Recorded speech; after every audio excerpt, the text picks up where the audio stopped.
তাই নতুন বছৰ উদযাপন কৰিছোঁ।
বছৰে বছৰে পাতা হয় আমাৰ চাকেট এখন আছে টাই খামিয়াং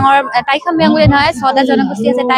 টাই বুলি ক'বলৈ গ'লে আমাৰ 6টা জাতি আছে টাই খামিয়াং টাই আইটন টাই কুতুৰুং টাই ফাকে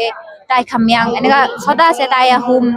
তো এনেকা 6টাৰ ভাগত মানে আমাৰ চাকেটখন আগত হয় মানে বছৰ নিউ ইয়েৰটো আগতীয়া মানা হয় তো এইটো কাৰণে আমাৰ এই বৌদ্ধ ধৰ্ম আগৰ পৰা মানে চলি আহিছে বছৰে বছৰে চলি আহিছে যেনেকৈ জানুৱাৰী 1 তাৰিখটো নিউ ইয়েৰ মানা হয় বেলেগে কিন্তু আমাৰ চাকেটখন মানে 10 বছৰ আগৰ পৰা এনেকা অসমৰ কেলেণ্ডাৰ বেলেগ থাকে আমাৰ এনে টাই কেলেণ্ডাৰটো বেলেগ থাকে আৰু নতুন বছৰ আৰম্ভ হৈছে এইটো আমাৰ এতিয়া 21-20 চলি হৈছে অহা বছৰ মানে বেলেগ চলিব 21-20-21 হ'ব এইটো পুংফাই বুলি কয় আমাৰ মতে এইটো পুংফাই মানে আপোনালোকৰ যি মনৰ ইচ্ছা আছে যি বোলে কিবা মনত আছে দুখ আছে বা কিবা আছে বিচাৰে এতিয়া সেইবোৰ মানে উৰুৱাই আৰু আজি দুবৰ্ণী শ্যাম গাঁৱত বিশেষকৈ শ্যাম বা মানতাইসকলৰ যি নৱবৰ্ষৰ আদৰণি অনুষ্ঠান পয়পি মানতায়ক এই অনুষ্ঠানত উপস্থিত থাকি অত্যন্ত সুখী হ'লোঁ সদায় তেওঁলোকৰ মাজত আহি তেওঁলোকৰ অতিথি পৰায়ণতা তেওঁলোকৰ সৰলতা তেওঁলোকৰ মৰম চেনেহত আমি আপ্লুত হওঁ আজি তেওঁলোকৰ এই অনুষ্ঠানটোৰ সাংস্কৃতিক সন্ধ্যা উদ্বোধন কৰিলোঁ সৰুপথাৰ সমষ্টিত প্ৰায় 7খন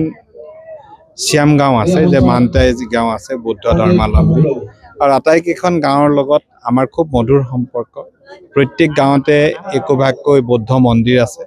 এই মন্দিৰসমূহ প্ৰত্যেকভাগ মন্দিৰৰ নিৰ্মাণৰ কাৰণেও আমি সহায় সহযোগিতা আগবঢ়াইছোঁ সকলোৱে সুখেৰে বাস কৰিছে সকলোৰে প্ৰতি শুভকামনা জনাইছোঁ আপোনালোকে জানে যে অসমত কেইবাটাও টাই জনগোষ্ঠী আছে তাৰে 4টা টাই জনগোষ্ঠী আমি টাই আইটন টাই তুৰুং টাই খামিয়াং আৰু টাই ফাকে এই 4টা জনগোষ্ঠীৰ লগ লাগি আমাৰ যিখন মঞ্চ আছে সেইখনৰ নাম হৈছে মান টাই স্পিকিং কোঅৰ্ডিনেশ্যন কমিটি এই কমিটিৰ জৰিয়তে আমি এই পয়পি মাও বা টাই নতুন বছৰ আমি উদযাপন কৰিছোঁ ইয়াৰ মেইন উদ্যোক্তা হৈছে টাই আইটন জাতীয় পৰিষদ আচলতে আমাৰ বিশ্বত বহুতো টাই জনগোষ্ঠী আছে কিন্তু বেলেগ বেলেগ দেশত থাকে বেলেগ বেলেগ ঠাইত থকাৰ কাৰণে তেওঁলোকৰ কৃষ্টি সাংস্কৃতিক কিছু ভাষা কিছু পৰিৱৰ্তন হৈছে কিন্তু এটা বস্তু সকলোৰে মাজত এক যে সেইটো হৈছে আমাৰ যিটো পঞ্জিকা বা দিনপঞ্জী বা কেলেণ্ডাৰ আমাৰ এখন কেলেণ্ডাৰৰ মতে আমি পৰিচালিত হওঁ আমাৰ যি তিথি পাৰ্বণ আছে উৎসৱ পাৰ্বণ আছে আৰু দৈনন্দিন যিবিলাক এই কাৰ্যকাৰ্য হয় শুভ কাম হয় সেইবিলাক যি কেলেণ্ডাৰ কৰোঁ সেই কেলেণ্ডাৰ মতে এইবাৰ আমাৰ 2120 চন আৰু বিশ্বৰ বিভিন্ন দেশত এই নতুন বছৰ পালন কৰা হয় আৰু অসমৰ আমাৰ যিবিলাক বৌদ্ধ ধৰ্মীয় টাই গাঁও আছে টাই মানুহ জনগোষ্ঠী আছে তেওঁলোকে সকলোৱে এই কেলেণ্ডাৰ মতে ভৱিষ্যত দিনৰ যিবিলাক আমাৰ তিথি পাৰ্বণ হ'ব সেইবিলাক এই পালন কৰে। আজি ইয়াত এদিনীয়া কাৰ্যসূচী আছিলে। এই এদিনীয়া কাৰ্যসূচীত আমাৰ বিশেষকৈ আমাৰ পৰম্পৰাগত খাদ্য আৰু আমাৰ যিবিলাক কৃষ্টি সংস্কৃতি এইবিলাকৰ প্ৰদৰ্শনী হৈছে আৰু আমি একেলগে হৈ আমাৰ আনন্দ উল্লাস কৰিছোঁ।